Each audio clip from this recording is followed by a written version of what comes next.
Yorana, Manahao et bienvenue dans Manava, votre émission Info-Service. Aujourd'hui, parlons éducation et formation professionnelle avec le campus de la Chambre de commerce, d'industrie, des services et des métiers, la CCISM. Deux écoles, deux parcours, le CT et Poly 3D. Pour en parler, nous avons le plaisir d'accueillir d'un côté Nicolas Perrou et Tefaoura Haoumani, respectivement professeurs à l'école Poly 3D et anciens élèves à l'école Yorana. Yorana. Et de l'autre, nous avons Jeanne Lecourt et Cléo Bonamy, respectivement professeurs et anciennes étudiantes de l'école de commerce de Tahiti, le CT. Yarana. Bonjour. Yorana. Alors, commençons par savoir qu'est-ce que c'est l'école Poly 3D, Nicolas. L'école Poly 3D, c'est une école de création de jeux vidéo. Donc, dans le cursus principal, c'est aussi une école où vous allez apprendre, donc, en général, le graphisme, la programmation, et donc un paquet de logiciels qui vont vous permettre après de trouver du boulot dans ce milieu-là, du divertissement. D'accord. L'objectif, c'est d'avoir un métier justement dans tous ces milieux. Quels sont les métiers qu'on peut avoir à la fin de ce cursus? C'est vraiment professionnalisant, donc c'est de la pédagogie par projet. Donc on va réaliser des projets professionnels, donc que ce soit les bases, donc la communication, apprendre l'infographie, donc Photoshop, apprendre le montage, travailler dans la télé, apprendre la programmation. Vous allez apprendre à créer des jeux vidéo, donc même si ça nécessite de s'exporter par la suite, il y en a qui trouvent du travail dans nos promotions après dans ce monde-là, quoi. On y reviendra un peu plus en détail, ne t'inquiète pas. De l'autre côté, Jeanne, qu'est-ce que c'est l'école de commerce de Tahiti, le CT? Alors, le CT, l'école de commerce de Tahiti, est la première école de commerce de Tahiti en Polynésie, créée en 2010 par un grand entrepreneur reconnu en Polynésie, avec la nécessité justement de former tous les professionnels liés au service du commerce. Donc, ça part de l'attaché commercial, le premier titre qu'ils reçoivent, et ça va jusqu'au responsable marketing, responsable export. Ils peuvent partir à l'international, occuper des postes puisqu'ils font des stages à l'international. Donc, ils ont une solide expérience dans tout ce qui est les métiers du commerce et du marketing. Dans tout l'entrepreneuriat, en fait. C'est les entrepreneurs de demain. Et ça tombe bien puisqu'on a des élèves autour de la table. Donc, on va faire déjà un tour du côté de Cléo. Tu as décidé de poursuivre tes études à l'ECT. Pourquoi avoir fait ce choix? Disons que j'ai toujours eu, on va dire, le contact facile avec les personnes et donc sous les conseils donc de ma belle-mère, je me suis inscrite directement à l'école de commerce de Tahiti. Tu avais un objectif précis, tu savais déjà ce que tu voulais faire? Non, pas forcément, disons que je savais que je voulais faire partie du monde du commerce, mais je savais pas exactement quoi faire. Donc finalement, j'y suis allée et puis j'ai appris plein de trucs là-bas. Est-ce que c'est la même chose pour toi, Tefaoura? Tu es allé à Poly 3D un petit peu, comment dire, pas au hasard, mais est-ce que tu savais déjà ce que tu voulais faire?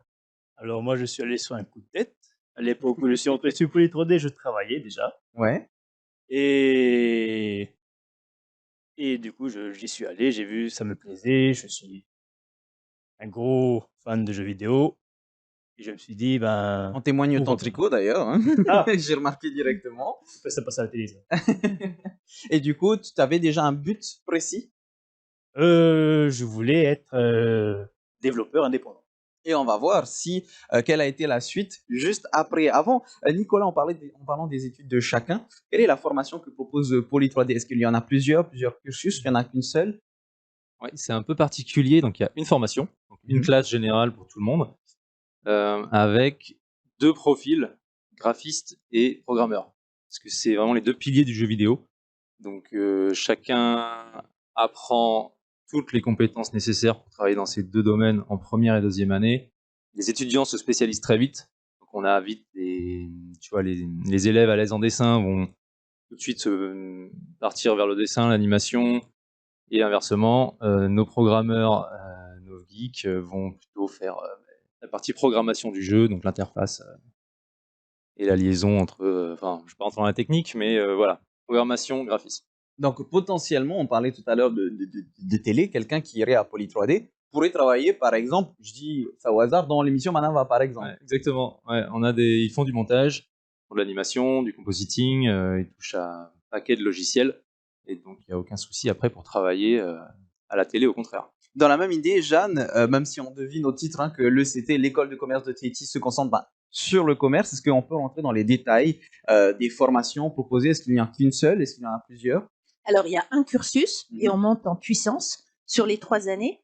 Le premier cursus, ce sont les fondamentaux. hein, les outils du commercial, la gestion de projet, l'étude de marché. Donc, rencontrer. Ils ont une semaine d'intégration en début de cursus. Ensuite, la deuxième année, on va vers du perfectionnement. Donc là, ils font le commerce international, ils passent sur des diagnostics export, valoriser les richesses à l'international et au local. Et ensuite, on est sur de la spécialisation suite à leur retour de leur stage, pour certains qui ont beaucoup, ça leur a apporté énormément. Et là, on va sur la spécialisation des différents métiers du commerce et de Alors, l'entrepreneuriat. c'est intéressant de savoir qu'on parle de pédagogie expérientielle. De quoi est-ce qu'on parle, Jeanne? Alors, toutes les écoles de commerce à l'international sont basées sur de la pédagogie expérientielle. Ça veut dire quoi? Ça veut dire que ce sont des professeurs qui ont des parcours d'excellence dans comment dire, dans les cursus, dans les modules qu'ils proposent. Voilà. Donc, je sais pas, je vais donner mon exemple. J'enseigne le commerce international et ça a été 30 ans de ma vie, ça a été 30 ans de ma carrière à l'international. Voilà. C'est quoi qui change entre un professeur dit classique, on va dire? Oui, alors, j'ai fait aussi une école, hein, European Business School à Paris, donc j'ai fait une école de commerce et donc on acquiert la théorie. Et ensuite, pendant notre cursus professionnel, en tant qu'entrepreneur éventuellement, on met en place la théorie.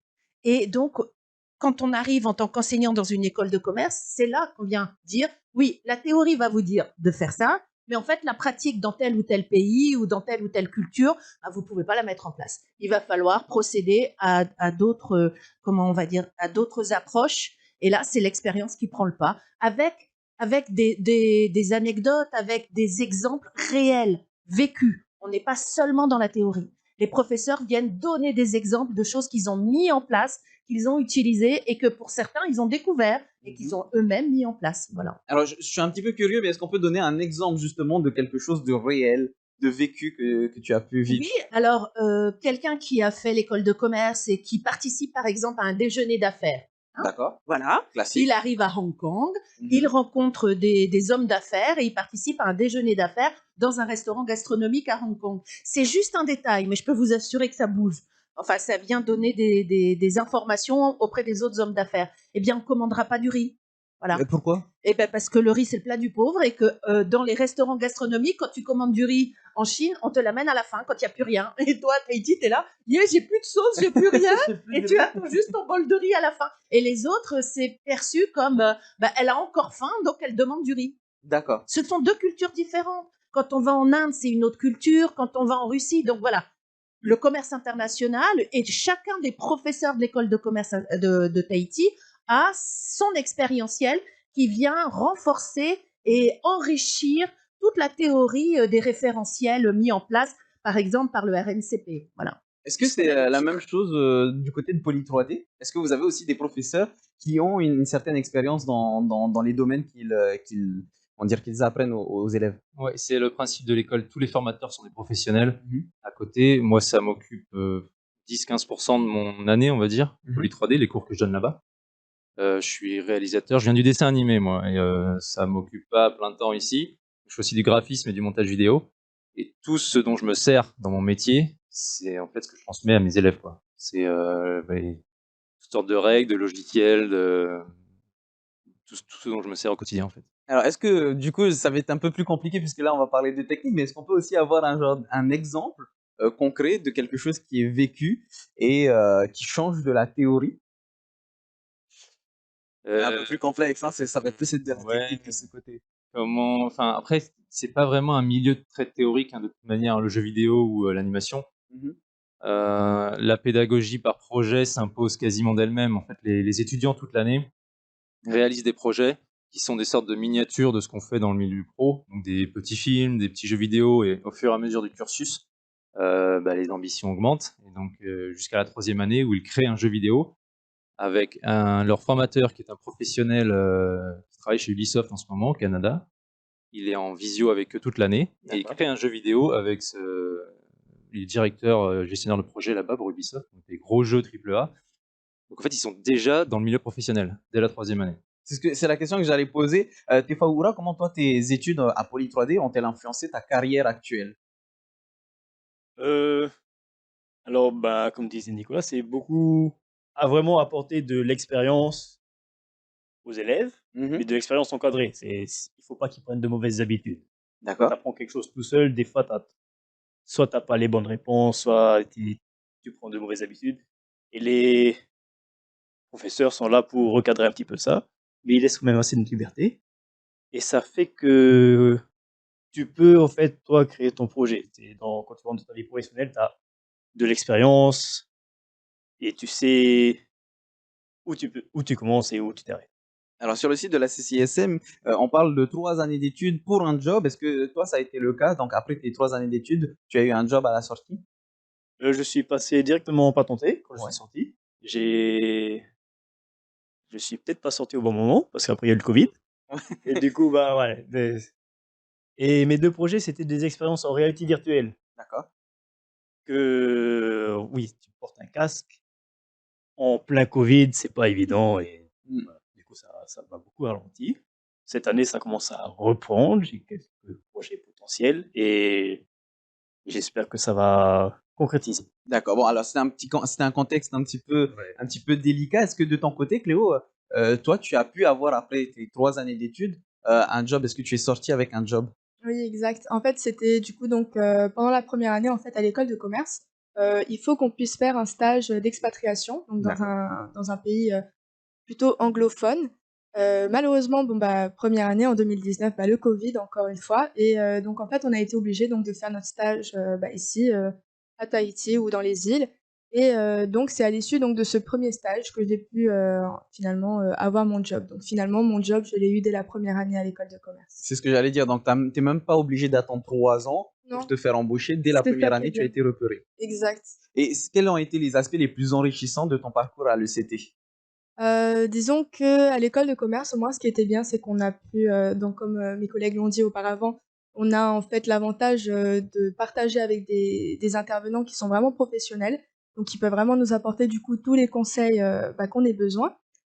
L'avantage aussi que j'ai eu, à l'école de commerce, c'est, je pense que c'est surtout au niveau de l'organisation, de la tenue et donc comment est-ce qu'on peut, communiquer finalement donc avec des professionnels, des particuliers. Et en plus de ça, ça t'a permis de continuer tes études? Exact, donc là, bon, bah, je viens, là, il y a quelques semaines, en fait, d'avoir mes résultats et donc bah, j'ai obtenu mon master 2 donc avec mention, donc master de commerce international, à l'université. Félicitations. Merci. Nicolas, quelles sont les compétences clés que les étudiants peuvent acquérir? Là, on vient d'en parler hein, pour le CT, mais pour le Poly 3D, quelles sont les compétences que les étudiants peuvent acquérir Durant la durant scolarité. ouais, le cursus?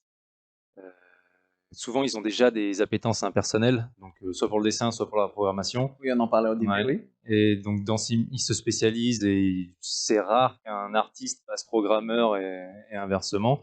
Mais les compétences qu'ils vont acquérir, c'est qu'ils vont déjà énormément augmenter leur capacité dans leur domaine.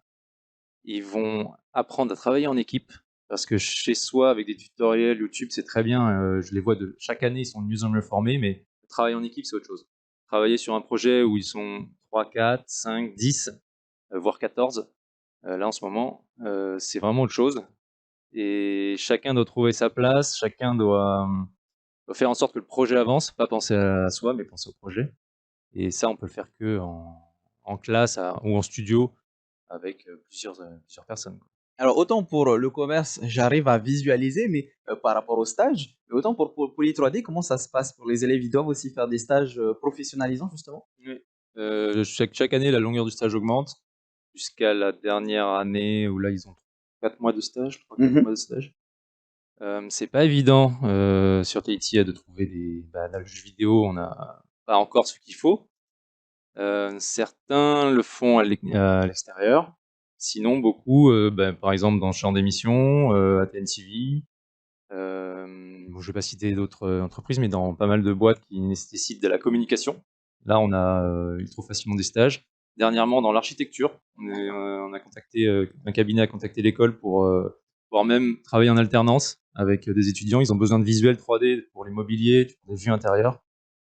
On réfléchit même d'ailleurs à développer ça. Donc, en final, on ne se cantonne pas que aux jeux vidéo, aux dessins animés, etc. Ça peut avoir beaucoup d'autres utilités. Ouais, c'est une base. C'est une base. On sait que ça intéresse. En 2015, quand l'école a été créée, c'était le moteur, c'était ça. Maintenant, ils apprennent paquet de compétences vraiment qui leur permet de travailler dans d'autres domaines, hein. Alors, on vient de l'entendre avec Cléo et Nicolas, mais Jeanne, ces stages sont importants. Alors, les stages sont extrêmement importants et c'est ce qui permet justement à l'issue des 3 années, et même pendant d'ailleurs, à ce que 46% des étudiants qui ont réalisé l'école de commerce trouvent un emploi, 15% montent leur propre entreprise et 42% partent à l'international pour continuer les études en master ou ici en Polynésie. Et 15% de ces étudiants, quelquefois, pendant le cursus des 3 ans, puisque justement, ils doivent assurer des stages en entreprise, eh bien, reçoivent des demandes d'embauche. Là, je vois, on a fait une journée, un stage dating il y a 2 mois. Eh bien, il y avait plus de demandes de stage, enfin, il y avait plus d'offres de stage de la part des entreprises que de demandes de la part des étudiants. Beaucoup d'entreprises polynésiennes cherchent des responsables en marketing, des managers, des responsables commerciaux, formés au local et à l'international. Et donc, on a beaucoup plus d'entreprises qui viennent pendant les stages dating et avec que d'étudiants qui cherchent des stages. Et pareil à l'international. Donc, il y a Oui. un vrai potentiel et des vraies possibilités pour les jeunes qui finissent leur cursus à l'ECT. Ah oui, 42% trouvent un emploi et 46 trouvent un emploi et 42 repartent pour continuer leur master. Donc oui. On en a parlé un petit peu avec Poly 3D, hein, que certains élèves font des tutos sur YouTube, etc. Mais est-ce que pour vous, à l'ECT, il faut avoir une base ou est-ce qu'on peut venir vraiment tout découvrir? Alors, il faut déjà avoir, comme disait Nicolas, une appétence en commercial, avoir une communication quand même assez fluide, d'accord, la capacité de pouvoir communiquer, et une grande, hein, c'est ce qui est, enfin, personnellement, je demande souvent aux étudiants, une grande capacité créative. Parce que pour pouvoir mettre en place des projets, pour pouvoir mettre en place pendant les stages des dossiers, il faut avoir cette créativité en soi qui permet d'avoir un avantage par rapport aux autres. Et donc, on va travailler pendant ces 3 ans également une créativité en mettant en place des projets, en mettant en place, voilà. Et ils vont comparer à l'international. Il y en a qui reviennent de Malte. Ils ont fait leur stage à Malte, ils ont fait leur stage en Espagne, puisque l'école de commerce propose 2 titres reconnus à RNCP, le répertoire national de certification professionnelle. Donc, dans toute l'Europe, leur diplôme de l'école de commerce est reconnu par toutes les entreprises européennes. Tu confirmes qu'il faut avoir des bases, du coup, Cléo? Hum, Comment est-ce que toi, tu as vécu ton cursus? Est-ce que tu avais, comme je disais, déjà des bases ou est-ce que tu as évolué au fur et à mesure des années? Tu as découvert?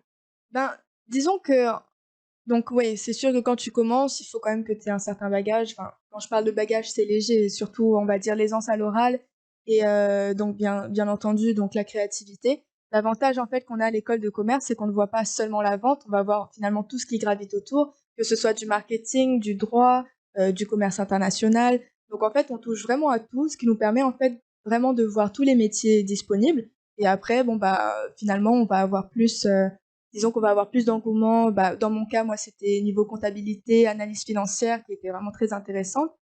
Mais oui, on va vraiment toucher à tout et donc la possibilité au final donc d'avoir plusieurs types d'emplois finalement. Tefaoura, de ton côté?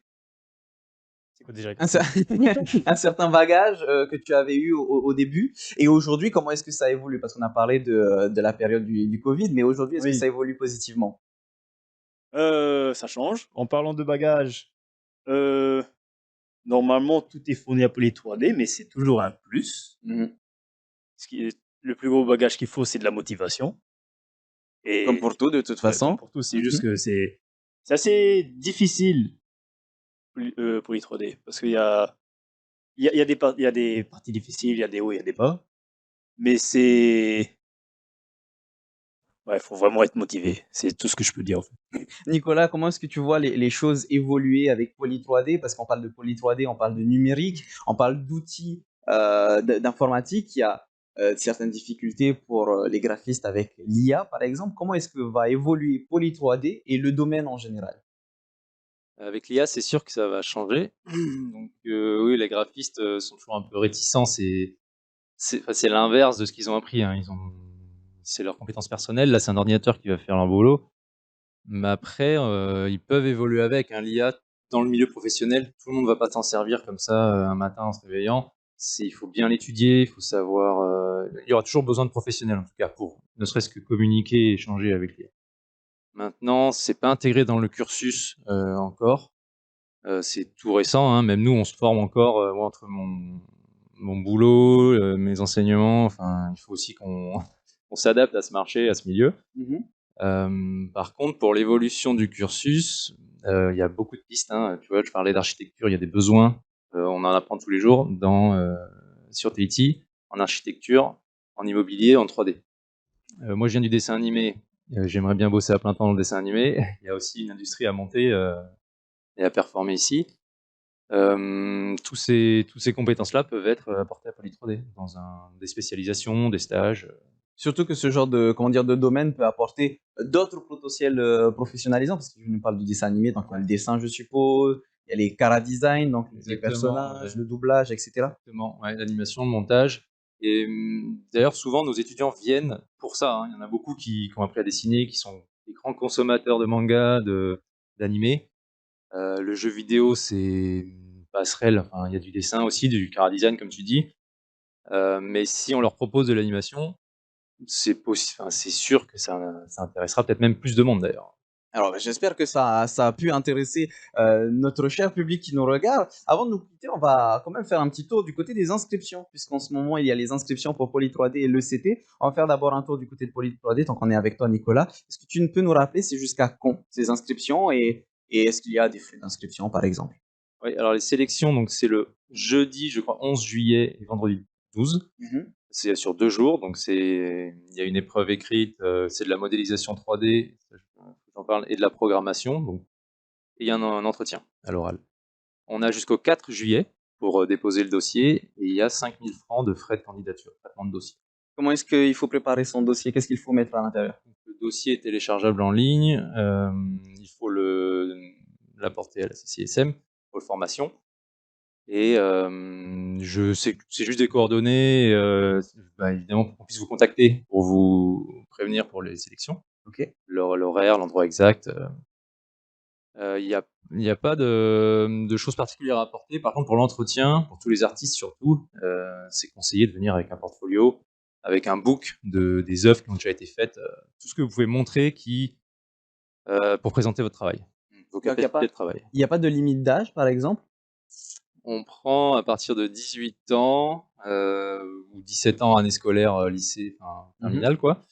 Et je crois que c'est jusqu'à 30 ans, de mémoire.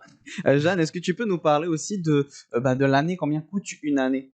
Oui, alors une année dans les écoles de commerce, hein, c'est à peu près toujours les mêmes tarifs.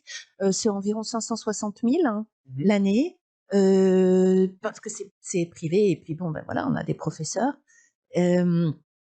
Là, c'est pareil, on dépose le dossier le 4 juillet avec un frais de dépôt de dossier qui est de 5 000 francs. Et puis, on va passer donc une épreuve, les 9 et 10 juillet, une épreuve orale et une épreuve écrite. Voilà, Donc pareil, c'est limité au 4 juillet pour le dépôt des dossiers. pareil. Ok, et est-ce qu'il y a des aides? Puisque c'est... Alors, il y a la possibilité de demander une bourse pour l'école de commerce et ils bénéficient dans leur stage à l'international, enfin surtout sur l'Europe notamment, de Erasmus. Donc, beaucoup sont partis avec Erasmus pour faire leur stage dans les entreprises européennes. Est-ce que tu as un conseil pour ceux qui vont passer l'oral? Est-ce qu'il faut s'entraîner? Alors, il faut bien respirer, comme tu as fait tout à l'heure. Oui, juste avant l'émission, effectivement, je respire toujours un coup. Donc, il faut bien respirer, se sentir à l'aise et laisser porter son être, d'accord? Parce que le commercial, au bout d'un moment, on voit derrière le masque. Donc, il faut être cool. Il faut avoir cette volonté, comme disait la motivation, d'être demain les créateurs d'emplois de la Polynésie. Donc, je veux créer mon entreprise, je veux embaucher, je veux apporter de la richesse à mon pays. Et quand tu vas faire ton oral, ça va transparaître. Et donc, forcément, on ne peut pas te laisser partir. Un dernier conseil de ton côté, Nicolas? Un conseil pour Poly 3D, en fait, ça faut quand même rappeler aussi, ça tranche beaucoup avec la scolarité précédente. C'est-à-dire souvent les élèves sortent du lycée. Là, c'est un autre monde. Donc oui, se renseigner et se préparer à ce monde-là, à la modélisation 3D, la programmation, tester un peu avant. Et après, si c'est quelque chose qui vous intéresse de travailler dans l'industrie du divertissement, il n'y a aucune raison que ça se fasse pas. Tout simplement. Voilà. Merci beaucoup. Alors, juste avant de quitter nos invités, je vous rappelle que vous pouvez aller faire un tour sur le site de la ccism.pf, justement pour aller comment dire, télécharger les dossiers. Il y a aussi le Facebook de l'ECT, ECT-Tahiti, et enfin le Facebook de Poly 3D, École Poly 3D Tahiti, tout simplement. Merci beaucoup à Merci. toutes et à tous Bah, d'avoir répondu à mes questions. On se retrouve déjà demain à 17h15 pour une nouvelle émission. En attendant, passez une bonne soirée sur TNTV avec à 18h votre VA, votre journal en tahitien. Maururu itotatu faririr a trahuma parhiana.